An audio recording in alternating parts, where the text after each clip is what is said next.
बिकनूर नामक एक नगर में रहता था एक राजा चंद्रसेना।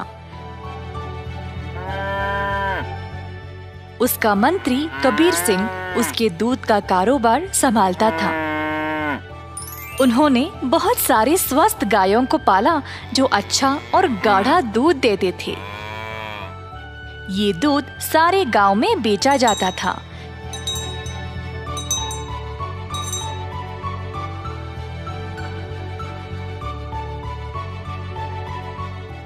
कबीर सिंह खुद सब कुछ संभालता था। कबीर सिंह की पीढ़ी भी महाराजा के लिए काम करते आ रहे थे और इस वजह से चंद्रसेना उसका बहुत आदर करते थे। कबीर सिंह ने भी राजा को कभी भी निराश नहीं किया।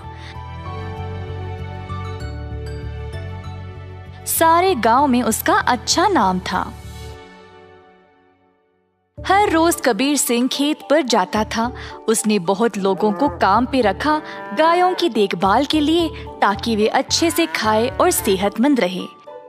गायों को घास चराने के लिए वह दिन में कम से कम 2 बार भेजता था।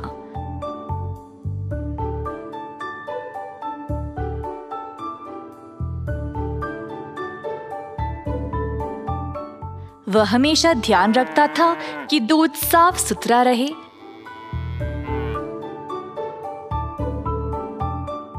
दूध निकालने के बाद वह 10 दूध वालों को देता था ताकि वह गांव में जाकर बेच दे।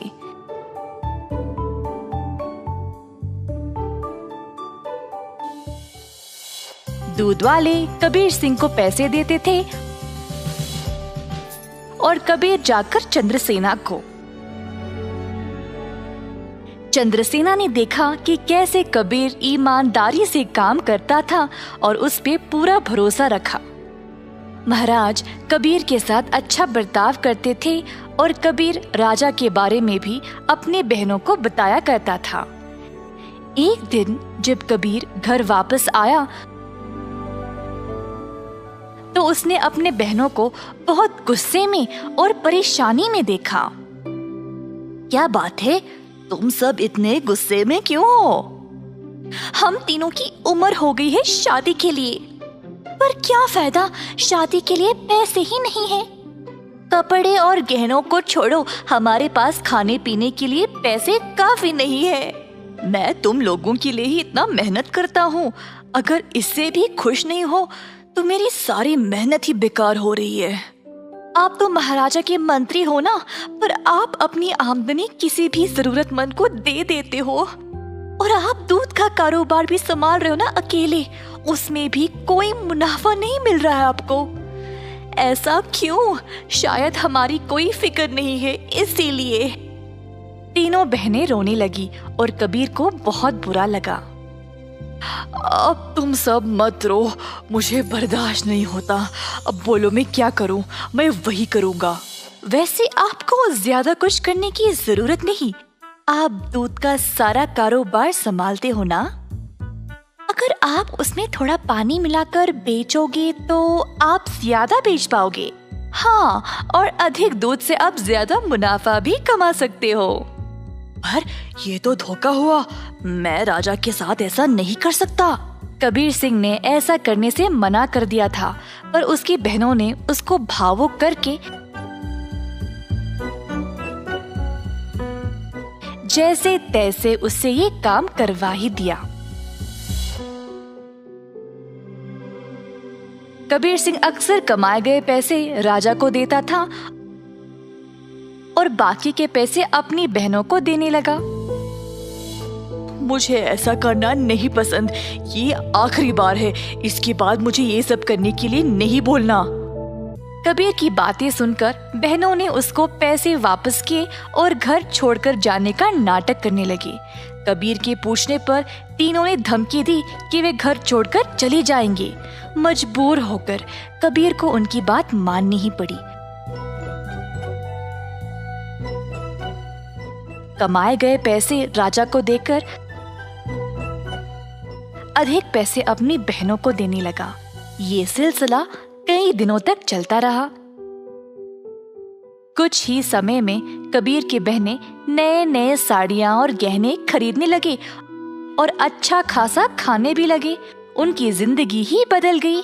घर पर बैठे बिना तीनों सज धज के बाहर घूमने लगे, सबके आगे दिखावा करने के लिए।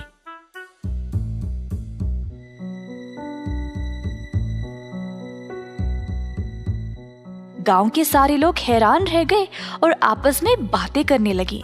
ये तीन बहनें कबीर की कमाई को ऐसे इस्तेमाल कर रहे हैं। मैंने कभी नहीं देखा किसी को ऐसा करते हुए। पर कबीर सिंह के पास इतने पैसे आए कहाँ से? सब लोग कबीर के बारे में बातें करने लगे और बाकी के मंत्री कबीर की कमाई पर ईर्ष्या करने लगे, तो इस बात पर जांच करना शुरू कर दिए। जल्द उनको सच पता चल गया कि वह दूध में पानी मिलाकर बेच रहा था। 70% राजा को देकर बाकी के 30% अपनी जेब में डाल रहा था। खेत के कारीगरों से मंत्रियों ने ये बात का पता लगाया।